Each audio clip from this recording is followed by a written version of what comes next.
Beta Show, episode 23 here. You got Jeff with the Church Digital Podcast once again, and this is my favorite part. Once again, it's powered by Stadia Church Planting. This is a hard question. It's funny, when I talk with digital pastors, when I talk with online pastors, when I talk with executive pastors, lead pastors, I ask this question a lot.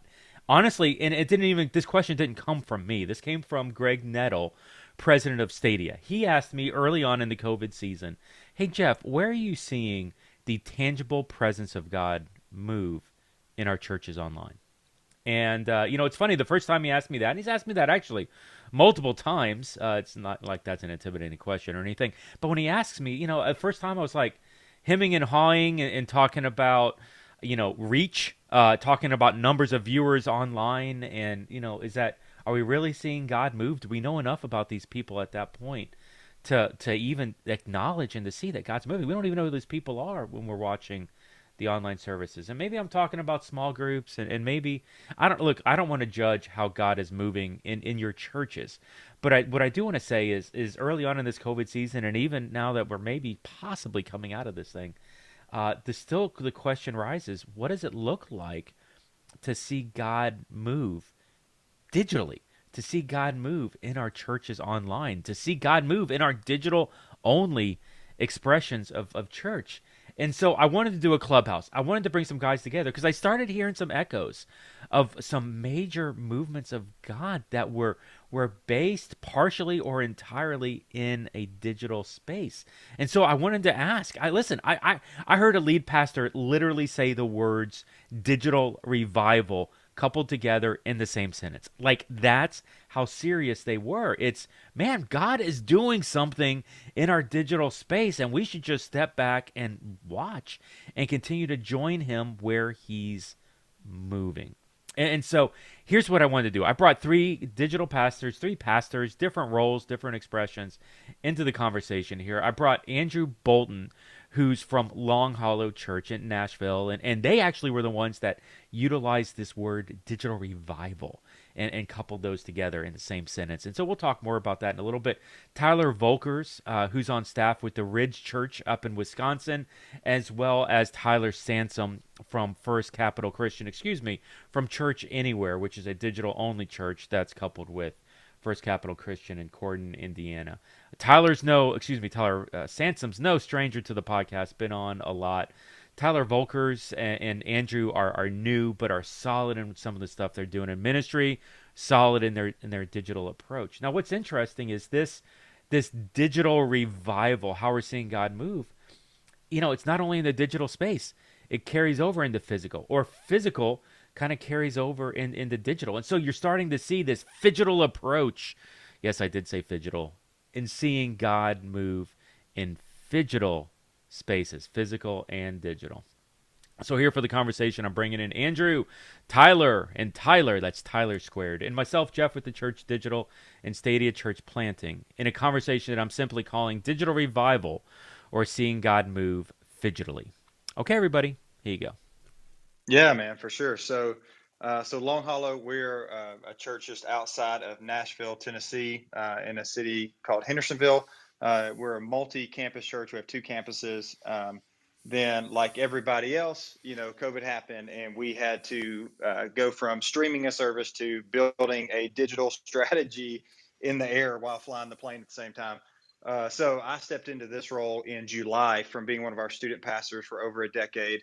And man, I tell you what, it has been so exciting, just since July to do this and see how God is moving in spite of myself and not having a clue what I'm doing. So, man, God is good, and it's been a fun ride. That's awesome, and really the spark for this whole conversation. I was listening to a podcast that was sponsored by the church Long Hollow, and they literally used digital revival in the title, and that, oh my gosh, what's going on over at Long Hollow? And so interested, and we'll get to some of that here with the conversation. Let's do Tyler Volkers next. Tyler, you're Ridge Community Church, and have been part of what you guys have been doing in this COVID season, and love what I'm seeing. So maybe share a little bit about what ministries look like for you guys here mid post COVID over at Ridge Community. Yeah, thanks, Jeff. Name's Tyler Volkers. Been on staff at the Ridge Community Church for about 11 years now. Started as our student pastor, was serving as our next gen director, and kind of the Oak Creek executive pastor. Oak Creek was our smaller, newer campus. The Ridge before COVID, and then COVID happened. During 2020, I was asked to shift my role to be we call it the online campus pastor, to learn, hey, how do we put more leadership, resources, and strategy to doing digital ministry? And so connected with Jeff through Stadia. It's been awesome. It's been a wild ride. We now currently we have one physical location that is meeting, and as well as our online campus. And I'm currently serving as our executive director of ministries as well as the online campus pastor. And it's still a wild ride. Now to see both working in tandem together has been really, really fun to watch that start to unfold now. Yeah, fun is just the beginning of maybe describing what that looks like, and seeing a church like Ridge Community here adjust. They were doing some digital before, but as a result of COVID, have really amped up some intentionality and getting to this place of multiplying and exploring different options. It's been awesome to see a church evolve through that. Also, another awesome church to kind of look at from afar and learn lessons. Tyler Sansom, Church Anywhere lead pastor on executive leadership of First Capital Christian. In the season, recently went, and I think this is safe to say, right? Like you were a church online pastor, but as a result of COVID and seeing maybe some expansion in ministry, you guys have launched like a separate digital only church through First Capital Christian. Tyler, you want to maybe share a little bit about that? Sure. Yeah. So I have been the engagement pastor, which was our way of calling me an online pastor, for about 4 years. And then COVID hit, and it gave us an opportunity to do something that we wanted to do for a while of kind of fully staffing a digital church and going all in on that. So for the last like year and a few months, or a year and a month or so, I have been the lead pastor of a fully digital church that's staffed for just digital and microsites. Yeah, so and this is going to be great because Tyler, and your literal environment where you're preaching the gospel and where you're seeing growth is in digital space, or digital space that's feeding into micro locations. And so I think this will be an interesting conversation as we're stepping back and really looking and seeing, hey, how's God moving digitally? How is God moving digitally? What does that look like? Well, let me start with Andrew, maybe describing a little bit here. Andrew, you used the phrase, or not you, your senior pastor, Robbie Gallaty, in a podcast, Making Disciples. We'll throw it in the show notes if you're watching this on podcast or listening later. But he used the phrase digital revival, Hmm. talking about what's happening at Long Hollow, and what I know of Robbie, and some of the seriousness of how he treats church, the gospel, even the phrase revival. I know that's not a light phrase or a phrase that he throws around. As a matter of fact, pre-COVID, I know that he wasn't necessarily even a fan of digital ministry in context of being physical only. So tell me a little bit here, like what are you seeing coming out of? Why is he using this phrase digital revival? What's happening at Long Hollow that makes him use that? Yeah, man. So, man, I think just in general, right now in the season of our church for the past 16 weeks or so, God's just been doing something really special. Not only, church wide, but in my heart personally, and in the leadership's hearts personally. And this revival kind of broke out in our own lives. And then God has just done something that is, man, Pastor said it best this way. He said, there's nothing more exciting than telling a story you don't fully understand. And when it comes to like, I can't explain the revival going on physically right now, but then the reason he started talking about this digital revival is we started seeing people all of a sudden start flying in from Montana, North Carolina. I could go on and on, 12 different states so far, to be baptized. Um, they were surrendering their life to Christ, and just all these unbelievable stories that were coming out of that. And then we started having people reach out, "Hey, I'm here, and I'd like to be baptized." And people truly surrender their lives to the Lord from all over the country. So all of a sudden, we saw this revival break out in our church, and then the stories started rolling in of people who don't live anywhere close to us, who God was just doing something unbelievable in their life through salvation, or maybe they already had a relationship with Jesus and they just wanted to follow through in obedience, and how that was playing out into their life as a whole. Is that something that like you guys were preaching revival in the physical space, and it just trickled over to digital environments, Oh, no, or no, it? no, dude, that's the thing. Like, we, I stepped into this role in July, so not very long. And sure, we're trying to come up with strategy and all this stuff, but I mean, God's just doing something in spite of our strategy or lack thereof. He is just he's calling people to himself, um, and we weren't preaching it, man. It started. It was kind of a twofold thing. So we had this guy named Dylan who actually grew up in our student ministry. He turned away from the church and turned to being a full fledged Satan worshiper because of these students at our church. He said that, which that's hard to say. You really got to humble yourself to say that. But he said he would come to church on a Wednesday night, then he would go to school, and he would see how students, would get all amped up for Jesus on a Wednesday night, and then go live like he did and everybody else who doesn't know Jesus at school all the time. And he would see the parents allow them to do that. He said, if that's what Christianity is, I don't want anything to do with that. So he full fledged worshiped Satan for years. And then God started working on his life, and he found himself back at Long Hollow as an adult now, and he surrendered his life to the Lord. And then he followed through in believer's baptism. And then a couple weeks later, he brought another girl with him who was also a Satan worshiper. She surrendered her life to the Lord. She followed through in baptism. And then it was that same day this tragedy happened in our community, and this family that goes to our church, somebody had actually murdered the wife and 9-year-old son. And through that process, the dad, who's a friend of mine now, he gave his life to the Lord. And the same day that that second girl got baptized, he got baptized as well. And the Lord just put on Pastor Robbie's heart, I need to call for spontaneous baptism, which freaks us out. You know what I'm saying? Like, Mhm. how can we prepare for this? And that day, I mean, it was like 100 people got baptized, and God just exploded this movement ever since then. And we've seen just people coming to the Lord, and then out of that started rolling in these stories from God doing the same thing from all over the country.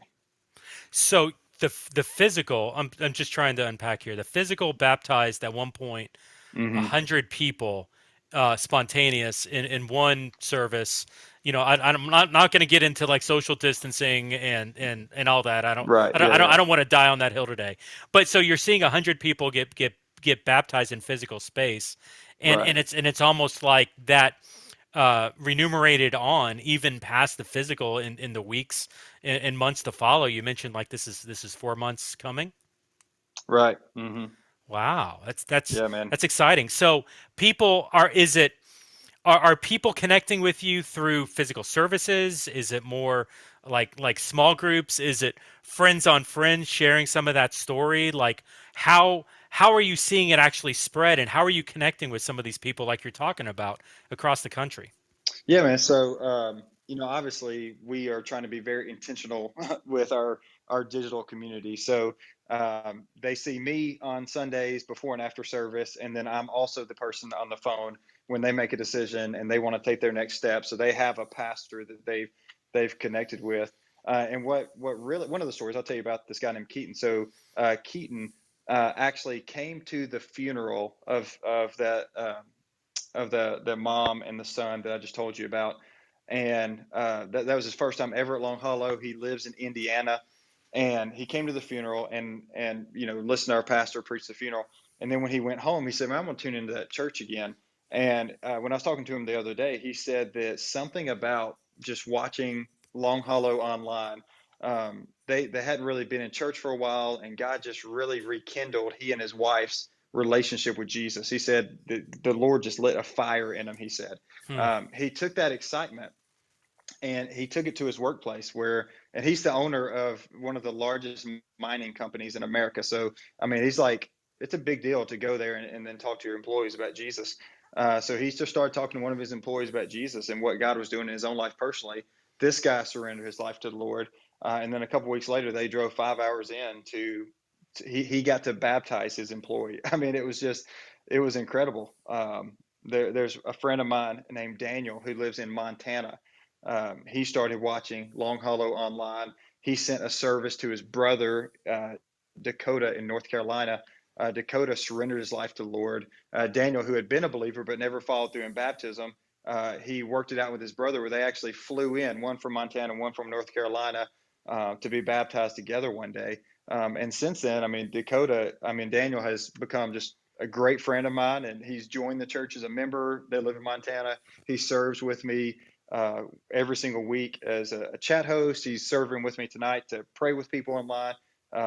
Guy's just doing something super special there, even though he doesn't physically attend this campus. Wow, it's incredible to see some of these stories come about, and I could literally just ask question on question to explore this more. I want to talk with some of the others we've got here at the panel, but love hearing the words digital revival and Long Hollow in the same sentence there. What God's starting to do there. Hey, let's swing over to Ridge Community next. Tyler Volkers, part of executive leadership, senior leadership over there with the church, man. You told me, was it something like you've seen 50 baptisms this year or in this season? God, what's God doing there out of Ridge Church, and what does that look like digitally and physically? Yeah, we've been blessed. We saw 50 baptisms on Easter, Easter Sunday, Oh, it's Easter just week, Easter. just on Okay. Easter, and we've had a few more kind of leading into the year before that. The first ones before were some digital Zoom baptism events, which are just fun too. We had a couple different locations sending baptism team members. I got to go to one location, and people are wanting to get baptized, and we're doing it through Zoom, and people are logging in, cheering, seeing them in. So I got to baptize a guy named Joe who actually serves in our online broadcast team, and so I've been watching him and serving with him. He's been producing our services, and so we actually featured his story in our digital Easter service of just like seeing him take his steps, where he was tricked by his wife to come to the Ridge, and so he's been kind of coming back and forth between in person and digital. But Jeff, I think the way that I would describe what we saw on Easter, when we saw 50 in that moment, I think we saw God just kind of show us some fruit from the hard work and the hard labor that all of us have done in physical environments as well as digital environments over the last year. Just trying to figure out, okay, what are we doing? And baptisms, at least how we view baptisms, I mean, it's awesome when you see people take those steps. But it's also a cup filling experience too, where you're seeing, oh man, you're seeing the lives change and celebrating the moments there. And so when you saw parents baptizing their kids, and then husbands baptizing their wives, and small group leaders baptizing small group leaders, and they've connected with us digitally, or they've been staying with us digitally over the year, and then were able to come back. I think it was just kind of like this unleashing of people ready to take this step, and we were able to see that happen in just one moment, which was really cool. We made it a goal in Easter to say, let's make it baptism the step for people, and like Andrew, remove any barrier that could cause someone to say, hey, if I know that this is my next step, we're going to do everything we can to let it be their next step. Meaning, we'll program it in services, we'll have spontaneous ones available in our hallway, in our physical space, and then we'll make it available online as well through different ways. We've even recorded a video of us how to do it in 10-degree weather, and put that online with Google Forms to just have people submit that, and we can celebrate with them that step to take there. So it was a really cool day. That's great. And Andrew saw 100 in physical, that kind of echoed over into the digital space, where they're seeing the kind of the reverb, the echo of that continuing on. I guess I don't know. We're what 2 weeks away from Easter. At Mhm. least when we're recording this, it's not been major time. But how are you seeing? What was it celebrated online? Are you seeing some of that echo carry over into online? What's been the response digitally? Yeah, so we celebrated online with the next service and celebrating those steps, and then what we've been doing and what we're continuing to do is, okay, if you took that step, or even if you haven't taken that step, there's another step after that, and so we're really hard on hitting really hard on our discipleship pathway, and Hmm. so immediately out of that, hey, your next step is to go into Rooted. And so we're celebrating that, whether that's in person, we're offering that in person for the first time again in a year, but also having it available online for those who are joining us digitally. And then same thing, hey, if you are kind of curious about all of this, get you an alpha right away. So we're using that as a way to celebrate those steps, but then also continue to go, hey, for those of you who aren't there yet, there's a next step for you to take right now, and here's what it is. And every step that we want available, we're committed to making it in person as well as digital. Very, very, very cool. Next up, we'll swing over to Tyler Sansom. Tyler is lead pastor, digital pastor at uh,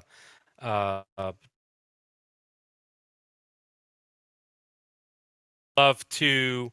It's funny, never get a phone call when you're on Clubhouse. That literally just happened, so I'll have to call that guy back later. Anyway, Tyler Sansom, man, let's come on here, talk a little bit about how you're seeing God move through your digital only expression of church, how that's tied into what's happening over at First Capital Christian at the physical church. Like you've got some nuance because you're operating as a digital only. So maybe talk both sides of that. What it's looking like digitally, and maybe how that's being influenced or affected by what's happening physically. Sure. Um, yeah, we've seen God continue to kind of just knock our socks off with the way that He's working through basically just everyday people wanting to tell people about Jesus. Our whole thing is empowering people to go out and share the gospel, both physically and digitally. And so far this year, we've been able to baptize around 30 people through online only connections or at a microsite, that kind of thing. Um, I will share a really cool story, though, that happened on Easter. Um, at the beginning of COVID, we had to refigure out ways to continue our microsites that met in prisons because obviously we couldn't get inside of a prison. And so we worked out a deal with the state of Indiana where we could put all of our digital content on every inmate in the state of Indiana's tablets. So that opened up a wealth of possibilities for what we could do to reach people within the prison system. And I think we averaged somewhere around like 2,000 prisoners a week that have been watching. And we started a letter writing team uh, made up of a lot of senior citizens here at the church that are literally writing letters back and forth to these prisoners every single week after they watch our service. So that's kind of a cool, the oldest form of technology and handwritten letters meshed with a new form of technology and online services meeting. But we met a guy named Bubba via letter, and he had been in prison since 1986. He got out March 21st. And one of the first things that he did was reach out to us, and we got to baptize him on Easter, which was like probably the coolest experience I've ever had in my life. That's awesome. So I mean, it literally started. Okay, you normally do prison ministry, and what I think I remember like something like 600-700 people would come on the big service to the physical space to whatever the room is at the prison. But because of COVID, you actually reached more people by getting content on a tablet, not an iPad, but some sort of a digital device. So you're Correct. reaching more people. And then the first thing this guy does when he's out of prison, he comes and gets baptized at your church. Like Yeah. that's crazy. Yeah, it's awesome too because one of our microsite leaders drove like 2.5 hours that morning to go pick him up because he was nowhere near where we were, just so he could make sure he could come to the physical building because he'd been writing letters back and forth to him for like a year. So that's the first time they got to meet in person. First time all of us got to meet him in person, and he got baptized. It was phenomenal. Yeah, and that's it's funny. We push so much community in doing digital ministry, and what this guy necessarily didn't have access to the community. He had access to the content on his tablet, and as a result of engaging with that, accepts Christ and gets to the place where he's ready to get baptized. Like Sure. that's He had a phenomenal. little bit of community. We had to get creative with that. That was where the handwritten letters came in. So Okay. like essentially our online chat team, like on our normal weekend service, we created a second one of those only to write letters back and forth to these people. You're talking snail mail here. That's like Um, way yeah, retro. I'm talking like handwritten. We put them in an envelope and send it. But like it's insane. These guys and girls in prisons are now giving. They've started small groups within their pods. We're doing this big discipleship challenge, and they're like writing how they're participating in it. It's really cool. Awesome. Love that. And so here's some phenomenal stories, different stories of how God's moving tangibly in digital and in physical space. You're seeing through Andrew and through Tyler Volkers a physical expression that echoes, that kind of reverberates through digital space across time and is still being affected. You're still seeing some of those people come in. I love Andrew, your line of, dozens of people are coming in from a dozen states or whatever to get baptized. You're literally traveling in this season, trying to get to a place for baptism. Tyler Volkers, you're training people to baptize in the hot tubs in 10-degree weather in um, Wisconsin. God bless you. You're welcome down here in Miami whenever you want. Tyler, like and Tyler Sansom, you're cheating the system a little bit, kind of doing things differently by doing the tablets, not giving up on the ministry in this COVID season, but instead finding ways to maybe even reach more people. And by doing that, you're you're connecting with somebody who probably wasn't getting connected before. And either way, it's definitely somebody who's not coming to the building. So I've got a question, and would love to let's raise hands if anybody else in the room's got questions and wants to dialogue through this. But my question at this point that I want to ask is, are what we're seeing and reaching digitally? I have a theory, and I would love for you to either tell me I'm crazy or tell me I'm exactly right.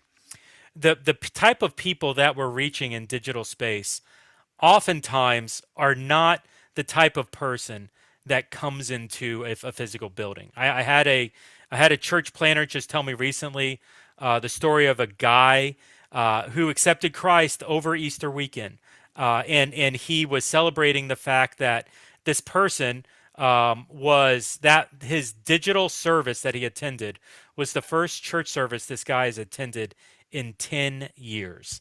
And so I'm curious, do you see examples of that where the digital is connecting maybe with a type of person that isn't coming to a physical church building, a physical church service? Or is it, the fear is that we're stealing from somebody to do something else digital? What are you guys seeing in that context? I tell you what, Tyler Volkers, why don't you go first? Uh, Jeff, I think the answer to your question is yes. The most prominent one that's coming to my mind right now are those who maybe have walked away or stayed away from Jesus for any length of time and are very hesitant in coming into a building.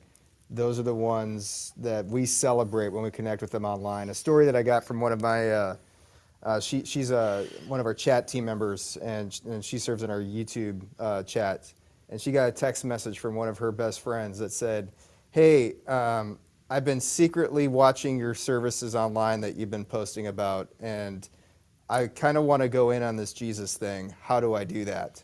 And this chat team member led her through a decision to make a decision to follow Jesus. And she screenshotted the whole text message conversation and sent to me and said, "This friend has always called themselves an atheist or an agnostic for years and has shown no interest. But because what she was sharing and putting out there digitally, this friend was able to check it out at her time." And those are the stories that we're celebrating. We want to connect with as many unchurched people as possible and hopefully spark their curiosity to want to follow Jesus, which right now, what we're seeing and what stats are telling us, those are the people that are not going to come to an in-person service anytime soon. That's awesome. If our churches, digital or physical, could only reach more agnostic stalkers, Yeah. that would be a huge win. We had one, Jeff, where we were doing a mental health message, and for whatever, I was just trying to live tweet throughout the service or whatnot, and I used the hashtag mental health. And for whatever reason, there's a Twitter handle that says like at mental health. They retweeted it with the YouTube link to our service, and we got I think about 2,000 views on that time, which is just significantly more than what we see in our first day of Sure. any stuff. But there was one guy that even commented in our chat. He's like, I'm agnostic and I don't even know why I'm here. Why am I here right now? And just the ability to, I don't know what he was. I don't know the story, about how they ended up and started engaging there. But I mean that's just that accidental stuff just doesn't happen in the building. And Yeah. so how we can serve them there online is just it's just a really cool opportunity we get. And once again, that reinforces the power of those hashtags. It amplifies your voice, and honestly, it allows God to do things. I don't know what part that's going to play in the kingdom with this guy who stumbles in on that hashtag, but God's going to do something with it long term. So love that, Tyler Sansom. What does this look like for you? We've been really pushing this digital missionary piece super hard for the last year. Jeff, you got a couple of podcasts about that. So if anybody's interested, you can head over to Church Digital and learn more about it. But basically, we're trying to empower people to use like a social media influencer kind of style of using the internet and use that for the kingdom. So we've been able to really infiltrate niche groups of people that we would have never seen in the building. Specifically, like groups of atheists that struggle with mental health issues. We've had a lot of good conversations and led people towards Jesus in that area. Same thing with like the LGBTQ group of people. So lots of people that the church typically doesn't specifically target have been able to be reached through digital platforms in new ways, specifically through this digital missionary piece that we've been doing. Yeah, I mean, it's one of the things I love about that influencer approach. Tyler, I was actually interviewed today by somebody who's working on a research project. Multiple universities were on, and they were talking about the questions they were asking is how should the church use influencers, social media influencers, and I think as I started talking about this digital missionary, I think I brought them a perspective. I was talking about you a lot, but they hadn't thought about it. Like, so wait, it's not about the influencer trying to drive an event or something that's happening at the church. It's about letting the influencer reach their audience for Christ, and then through the relationship, almost as a second part, pointing people to the church. Like that was a foreign concept. She said to Yeah, me, she said to me just real quick, she's like, you realize, Jeff, everything you just described goes against it challenges everything that like the social media institutions say. And I was like, well, maybe I'm wrong, but we've got people like Tyler that are seeing a result. And so how do I challenge what he's seeing coming out of his church? And she's like, no, I think that you're right, Jeff. I think that everybody else is going on outdated information. So it was a phenomenal conversation, even today, talking about this idea of influence and how God can move in digital space. So you were saying, I'm sorry, bud. that's super cool. Yeah, the thing that it's really hit us hard, and that we're trying to pursue right now. We saw a stat last week, and I can't remember the exact publication that we saw it in, but it was something along the lines of like 46% of kids under the age of 18, their dream job is to become a YouTube creator. And so we're right now trying to figure out if we can like use this digital missionary platform and teach students how to use influencer type social media to reach people for the kingdom, because they already want to become influencers. So if we can take them right now and teach them how to share their faith through that influence, we're like using their passion for a purpose, which is what we're all about here at Church Anywhere. So right now, our big like push towards the second half of the year is trying to start like 3 or 4 team leaders under this digital missionary track. Hmm.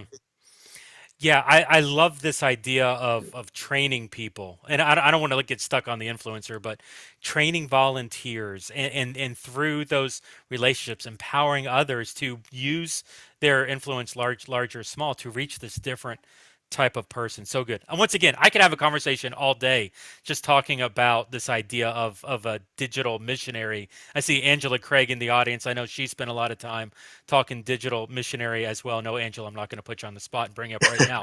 Hey, Andrew, talk to me a little bit. Like, and you're the church, and I don't want to downplay overplay, but over the years, you guys have wrestled with digital, doing it, not doing it. I've had a lot of friends that have worked in Long Hollow. So this idea of reaching a different person digitally than you are in the physical space. I mean, at some level, you've got to see that, right? Because you're seeing multiple people travel the nation to come in to visit at Long Hollow. Are you guys seeing where you're reaching a different type of person than what's happening from the Long Hollow campuses? How are you kind of, um, uh, I don't know what the word is, justifying that, seeing how that's working?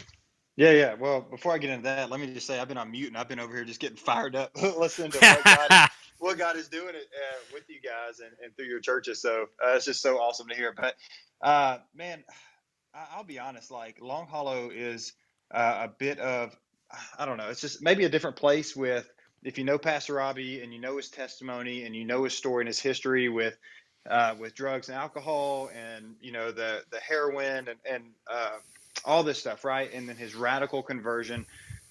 So Long Hollow has become a place where you are welcome just as you are. And like our Celebrate Recovery ministry is popping. Like it is just one of the most fruitful ministries that we have. So we just kind of have this healthy environment of everybody's welcome here. Just like the revival, kind of started with two Satan worshipers who had given their life to Christ, So as far as like who we're engaging with online, man, I'm seeing this beautiful mix that I did not expect. I had a conversation with the guy the other day who he just let us know he was new here, right? He wasn't even making a decision or next step. And just in our conversation, I asked him, "Hey, man, how can I pray for you?" In our first conversation, he said, "Man, I'm addicted to porn. I'm struggling with same-sex attraction, but I just want more of God." And so we're seeing people like that engage online who being online, they're able to just be open and honest, maybe like they wouldn't be looking at somebody face to face. But then on the flip side, we have my friend Alex, who is in his late 60s. He lives about 2 hours away. He's been in church his whole life. And he told me the other day, he said, "Andrew, even though, I worship in my pajamas, I feel more connected to a church than I've ever felt in my life." Wow. So he doesn't only watch online, he leads a life group. He's leading a discipleship group. He's volunteering with me as a prayer host. And I guarantee you, he doesn't know this yet, but I guarantee you he'll be my first digital deacon. Like, so I'm just seeing people from all ages, all walks of life engage in church online. And I just, I did not foresee that. If you would have asked me before I stepped in this, I thought it'd be, guys my age, mid 30s and below, the younger generation. And they are, but it's also this older generation who loves Facebook and they just absolutely love engaging with people in the chat on Facebook and et cetera. So, and we're just seeing a really sweet mix of people from all walks of life and all ages. Yeah, that may be. I think Andrew dropped out, or at least he dropped out on my feed. Sorry if I'm cutting you off. That may be the first time that I've ever heard the word digital deacon uttered in a sentence together, like putting Well, those two words together. yeah, Sorry, Andrew, you dropped off tech wise. it I was love I really love good. that What I was digital saying was deacon, excellent. man. I'm just kidding. Yeah, if you can remember it, feel free to, No, or no, we I can don't move know. on. I don't know where I dropped off at. That's awesome. Sorry, man. Tech happens. We've had some explosions on Clubhouse, but life goes on with that. Hey, I do want to open it up for questions. Or thoughts, audience out there. How are you seeing God move digitally, physically, fidgetally? So often, there's lots of doom and gloom in context with some of the stats coming out, and I don't want to beat it up. I beat it up in plenty of other opportunities, but really, the Holy Spirit moves. Irregardless of what Barna tells us in some of these things. So I would love to hear maybe from some others in the room, or I can keep asking questions, but would love to hear how is God moving in your churches? What are you seeing? What are some of the challenges and the obstacles that you're facing in your church? Long Hollow, Andrew here has been talking about digital revival and some of the things that's happening there. Tyler and Tyler, respectively, with their churches, Ridge as well as Church Anywhere, have been celebrating lots of testimonies. And so if you got questions, want a dialogue, would love you to raise that hand. And we'll go ahead. Hey, some of you are listening out there in the interwebs through the Church Digital social media channels or YouTube. Feel free to jump on over in the clubhouse, be part of this conversation. We'll probably go for about another 20 minutes maybe and cut at 6 Eastern. Well, let me ask this while we're waiting for some other questions to come up. So, how does God move? We default to this world of baptism, life change baptism. Like I'm okay saying that. There are other ways that maybe we're seeing God move in this season, and so would maybe ask like, what, Andrew? I mean, let's start with you. Like you just mentioned a very strong. Robbie Gallaty, his testimony, drug use, is very open about that, defines who he is as a pastor, actually makes him very accessible to allowing people to kind of connect to his message. Is very kind of disciple centric church that you guys have. I mean, pre COVID, I don't even think you could do Celebrate Recovery digitally. I think like Alpha was forced to go digital in the season. Celebrate Recovery, I think was in that same kind of boat. So even in context of Celebrate Recovery, maybe it just add a story here. What are you seeing kind of in that space where God's moving, even through things like Celebrate Recovery and digital methods? Yeah, man. So, like you said, a lot of times we in church world, kind of put revival and baptism, life change and baptism, whatever. Pastor has been very clear that there are kind of different expressions to revivals at times, and this just so happens to be how the Lord is moving in our church right now. And there's plenty of other ways that the guy can move, obviously. And as far as like CR goes, dude, that was hard in the midst of COVID. Um, I mean, we have our pastor who oversees Celebrate Recovery. He was very sensitive to this silent pandemic that was happening with isolation and drug use and just all the things that were happening in his world. So they had to fight really hard to find to keep those people in communities. Obviously, like if you know anything about CR, they have the big worship gathering just like a church does, but then they have step studies, and some of those step studies were able to continue. They moved to Zoom, obviously, but that community was still there, and life change was still happening. We still saw people finding freedom in Christ, even though they couldn't physically step foot in a building. I may have forgotten what you asked me and just started talking. No, that's fine. That's awesome. Love that totally. It's what Clubhouse is Yeah. all about. Just talk about whatever you want, and we'll tie it together. How are you seeing God move through Celebrate Recovery? Tell me a story. I mean, obviously, I can't get a name, but is Right. God, how's God using that particular ministry to maybe connect people, restore people towards more of a kingdom mindset? Yeah, man. So, what I love about Celebrate Recovery, if you don't know anything about it, people sometimes just assume it's for drugs and alcohol, and that's like all it's for. But it's really for any hurt, habit, or hang up, they say. And I mean, it could be sexual addictions, it could be just hurt, it could be depression. I mean, on and on and on. The sky is the limit. But what I love about Celebrate Recovery is that so often uh, church people, we put a mask on and we save face at church, and we're just not real about what's going on in our lives and the struggles that we have. And Celebrate Recovery is one of those places where they're like no mask, and people are open and honest and vulnerable. And when you step into an environment like that, the Lord just works and moves in a really special way. And I mean, just full transparency, Celebrate Recovery at our church was started by my father-in-law who fell in ministry, and Mm. that was before he was my father-in-law. I mean, that was 15 years ago or so. So the guy at our church who started the ministry fell, um, but a God story this past week. My mother-in-law, who his right-hand woman starting the ministry, she never stopped serving and Celebrate Recovery, and she was so faithful. And that community, she could have very easily been embarrassed and walked away from it. But because it's such a real place, you're able to be yourself. She was able to stay there, and people loved her through it. She was actually honored this past week just for the impact she has made in Celebrate Recovery over the past 12 or 15 years, because she stayed in it. And so God's just moving in a really special way there. And it doesn't have to be Celebrate Recovery. If we're just open and honest in any environment in the church, God moves in a special way. That's beautiful. Great story involving your dad who fell in ministry and used CR to grow back, to get restored. I mean, that's what the hope dealers that CR is all about. Tyler and Tyler, both you guys at some point have used Rooted as your disciple making vehicle. Tyler Sansom, I want to say that in this COVID season, you guys have evolved and started creating maybe some of your own, like a new process towards that. Well, I tell you what, let's start with Tyler Volkers. Talk to me a little bit, Tyler. Rooted, how is Rooted? How are you connecting? How are you seeing lives change? Maybe not at a salvation or with salvation, but how are you seeing discipleship kind of evolve in your church? How are you seeing God move through Rooted?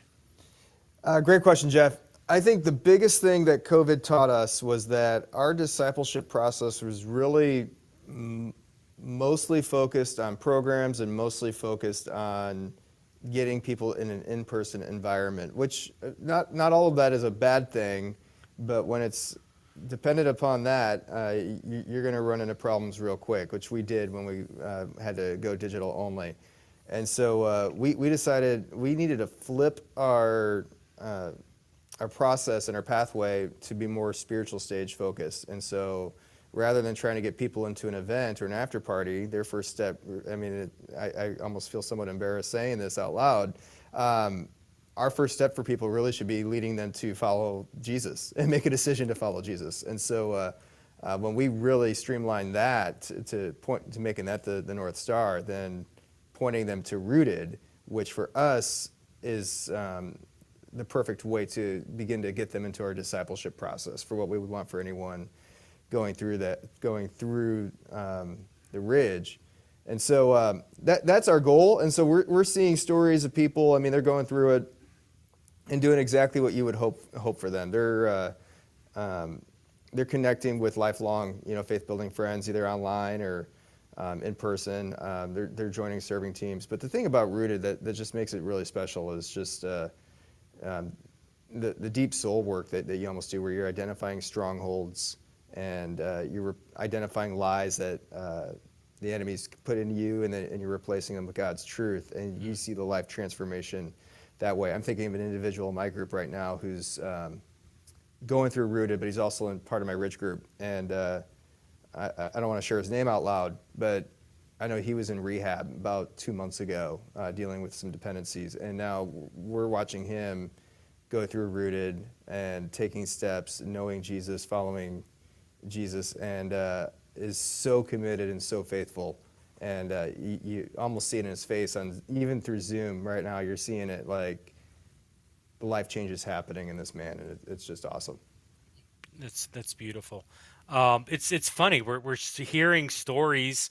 We're not wanting to say names publicly, which I completely respect. But there's names, there's stories, there's people that are attached to this, where it's not just numbers that are watching, a 3-second Facebook feed, but it's really you're starting to get towards a relational approach and getting and seeing the life change as a result of it. Tyler Sansom, you used to be Rooted. I'm not crazy, right? You moved away from Rooted. You started developing maybe a more intentional custom design discipleship process.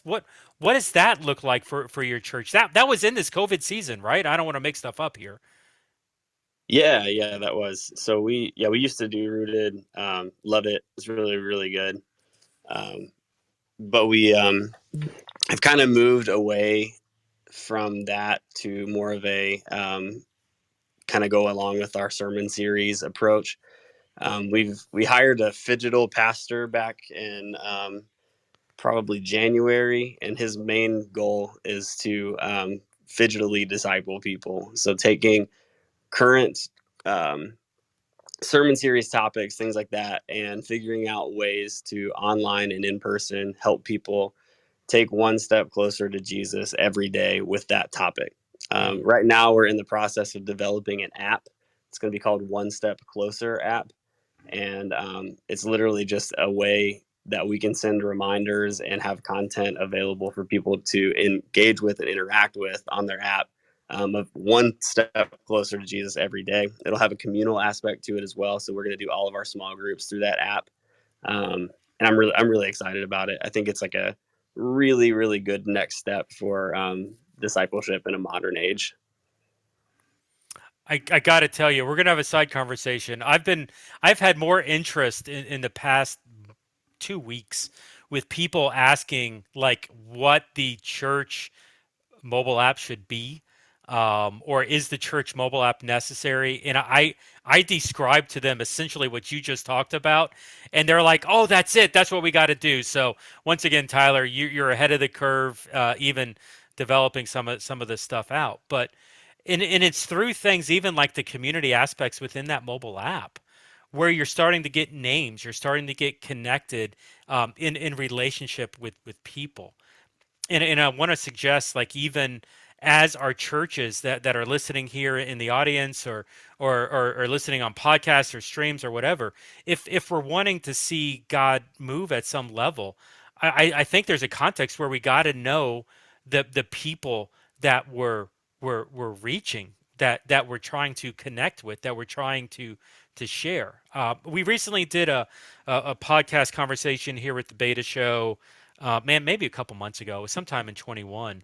But the heart of the conversation was, how do we, as a church, how do we define success mid post COVID? And we brought in church planners, lead pastors, everything from a church plant all the way up to a giga church, in the Bible Belt, all different levels. It was 3 or 4 individuals, and it was fascinating. All of them agreed on one thing: for a church to be successful, they need to get to one-on-one, or as close to one-on-one as quick as possible.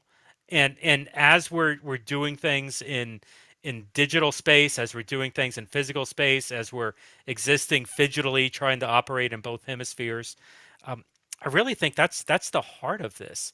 The more that we can relationally connect to people, I think the more that we can see God move.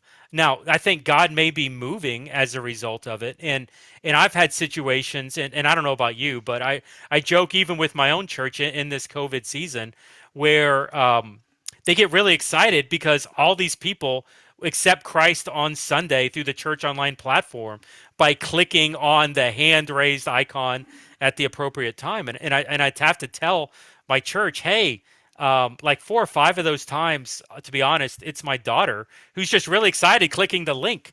So sometimes God's moving, and we don't know the people to know the situation, or if it's legit or if it's not. But the more that we can build these relationships, meet these people, and be part of their lives, to see God moving, to celebrate as they're doing these steps, whether it's salvation, whether it's a restoration in ministry, whether it's discipling and releasing someone on personal mission beyond what they themselves could have gotten to on their own. We, the church, we have a vital part, in helping people find this revival in digital and in physical space. So this has been a phenomenal conversation. I want to thank all the guests, for being on here. Andrew Bolton from Long Hollow, Tyler Volkers from Ridge Community, Tyler Sansom, First Capital Christian, Church Anywhere, to be more accurate. Like, this has been a solid conversation talking about the idea of what a digital revival can look like, what revival looks like in digital environments, and how we're seeing God move digitally and physically. Just real quick, I'm doing another one of these Clubhouse conversations tomorrow, 5 p.m. We're bringing in Greg Atkinson, probably one of the top guys in first impressions for church, one of the early guys who was doing church online, and so hugely influential in physical and digital church services. We're doing a conversation with him on Clubhouse tomorrow, talking about Secret Shopper. What are guests? What are first time visitors? What are they looking for in a church online service? And how can we utilize the digital to connect with some of these first time people? It's hard to really connect with them. It's easy to get them to watch something, but that connection, that engagement, that's hard to get to. It's maybe the most difficult thing in church online. So tomorrow we're going to be talking with Greg Atkinson, telling some secrets about how your church can be more effective connecting even in those digital environments. So, hey, Tyler, Andrew, thanks for jumping on this Clubhouse, and we're going to wrap. I tell you what, 30 seconds from each of you. Any closing thoughts? Andrew, you can go first. Yeah, man. I just say if you're a pastor, minister, a volunteer listening to this, if revival's happening, don't miss it for yourself. Sometimes we do the work of the ministry and we miss what God wants to do in our own heart in the midst of that. Beautiful. Tyler Volkers, what do you got? I'm thinking, hey, look for the fruit of the work that you've done this past year. You may be tired, but it's been effective. Celebrate it. And what we're hitting the fun season where physical and digital are going to work really beautiful together. So don't give up on digital. Amen on all accords there. Tyler Sansom, 30 seconds. Man, I just echo what they just said. I don't have a whole lot of great wisdom to add to that. I'm just excited about what God has been doing and is continuing to doing here at Church Anywhere, and I love hearing stories about how He's using digital other places as well. That's beautiful. Tyler Sansom's out of gas. So we're going to wrap on that note. For Andrew, this is Jeff with the Church Digital and with Stadia Church Planning. Thanks for joining us here on this Clubhouse, and we'll see you next time. Y'all have a good day.